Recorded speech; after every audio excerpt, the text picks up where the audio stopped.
Na mbali na haya mtazamaji, ni kwamba Inspekta Jenerali wa Polisi Douglas Kanja ameagiza mabadiliko kwenye ulinzi wa rais na uchunguzi kufanywa mara moja kufuatia tukio ambapo jamaa mmoja huko Ganze, kaunti ya Kilifi, aliruka jukwaani na kumfikia rais kabla ya kuondolewa na maafisa wa usalama. Na mtazamaji, sio mara ya kwanza kwa kisa cha watu kumfikia rais kwa wepesi kwenye majukwaa ya umma, swala ambalo Kanja amelitaja kama ambalo halitakubalika kuendelea tena. Na aidha, Kanja amesema kwamba amebuni kikosi maalum cha kuchunguza kisa hicho kilichohatarisha usalama wa Rais William Ruto na kubaini kilitokea vipi, akiahidi kwamba iwapo kulikuwa na utepetevu basi hatua za kisheria zitachukuliwa. Na Melita Oletengeza anaarifu zaidi. Hiyo pia kandarasi tumetengeneza. Yes.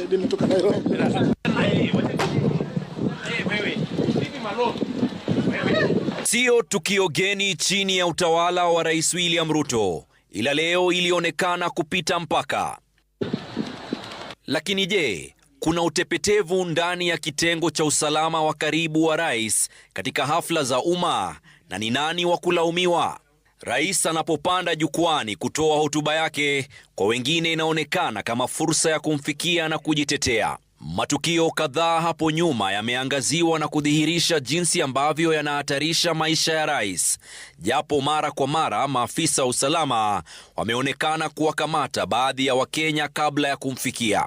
Tukio la hivi punde huko Bamba, kaunti ya Kilifi, limefichua kwamba kasi ya kumkabili jamaa huyo haikuwa ya dharura kama inavyotarajiwa katika usalama wa rais. Usalama wa rais japo ni siri kubwa, kwani inahusu usalama wa nchi kwa jumla, uwajibikaji wa mamia ya maafisa wa polisi na wale wa kitengo maalum kinachomzingira kikionekana kuwa suala linalohitaji kuangaziwa. Hata hivyo, rais aliendelea na hotuba yake licha ya mtafaruku huo. Huyo kijana hana shida. Nafikiri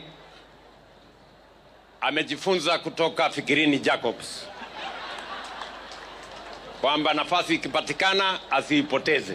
Visa hivi vya Wakenya kuonekana kupenya kumfikia rais katika hafla tofauti pia kinafichua kwamba Wakenya wengi wanakumbwa na mzigo mzito wa hali ya maisha, wakikata kauli liwe liwalo, kufa au kupona, watakwenda kinyume na usalama uliowekwa ili kumfikia rais na kuwasilisha matatizo yao. So huyo kijana wachana, yeye nitamshughulikia baadaye. Huyo ni kijana mzuri. Yeye anatafuta pia bahati yake. Na huku wengi wakishangaa hatma ya jamaa huyo aliyemkimbilia rais, mkondo wa sheria hufuata, kufikishwa katika kituo cha polisi cha eneo hilo na hata kufunguliwa mashtaka. Rais alikuwa akizungumza huko Bamba, kaunti ya Kilifi, katika hafla ya kutoa shukrani iliyoandaliwa na katibu wa masuala ya vijana na ubunifu Fikirini Jacobs. Melita Oletengeza, runinga ya Citizen. Na mtazamaji, na Inspekta Jenerali wa Polisi Douglas Kanja ameimarisha mabadiliko mara moja katika kitengo cha ulinzi wa rais kufuatia tukio la hii leo huko Bamba, kaunti ya Kilifi, ambapo jamaa mmoja aliweza kuwakwepa maafisa wa ulinzi wa rais na kumfikia na kusababisha hali ya mtafaruku. Na kupitia taarifa, Kanja amesema kwamba matukio aina hiyo inaibua wasiwasi kuhusu usalama wa rais, huku akielezea kwamba amebuni kitengo maalum cha kuchunguza kisa hicho kilichotokea huko Kilifi. Kadhalika amesema kwamba kikosi kilichoko kwa sasa kitabadilishwa mara moja ili kuhakikisha kwamba utepetevu wa aina yoyote unatupiliwa mbali. Pia amesema kwamba idara ya polisi itaweka mikakati zaidi kuhakikisha kwamba tukio kama hilo halishuhudiwi tena nchini.